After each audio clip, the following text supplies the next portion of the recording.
بسم اللہ الرحمن الرحیم۔ اللہ کے نام سے شروع کرتا ہوں جو دلوں کے راز خوب جانتا ہے۔ ناظرین، آج کا ہمارا واقعہ اللہ کے نام کا ادب ہے۔ حضرت امام احمد بن حنبل رحمۃ اللہ علیہ کے مکان کے سامنے ایک لوہار رہتا تھا۔ بال بچوں کی کثرت کی وجہ سے وہ سارا دن کام میں لگا رہتا۔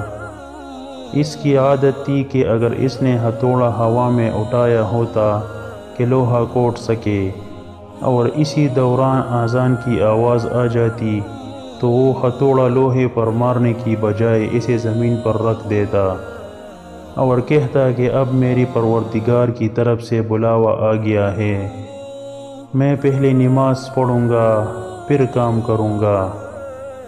جب اس کی وفات ہوئی تو کسی کو خواب میں نظر آیا۔ اس نے پوچھا کہ کیا بنا تمہارا؟ کہنے لگا کہ مجھے امام احمد بن حنبل رحمۃ اللہ علیہ کے نیچے والا درجہ عطا کیا گیا۔ اس نے پوچھا کہ تمہارا علم اور عمل تو اتنا نہیں تھا؟ اس نے جواب دیا کہ میں اللہ کے نام کا ادب کرتا تھا اور اذان کی آواز سنتے ہی کام روک دیتا تھا کہ نماز ادا کروں۔ اس ادب کی وجہ سے اللہ رب العزت نے مجھ پر مہربانی فرما دی اور میری بخشش کر دی۔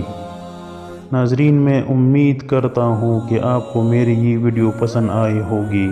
اپنی پسندیدہ چینل اسلامک انفارمیشن کو ضرور سبسکرائب کرے اور ثواب کی نیت سے آگے شیئر کرے۔ اللہ ہم سب کا حامی اور ناصر ہو، آمین۔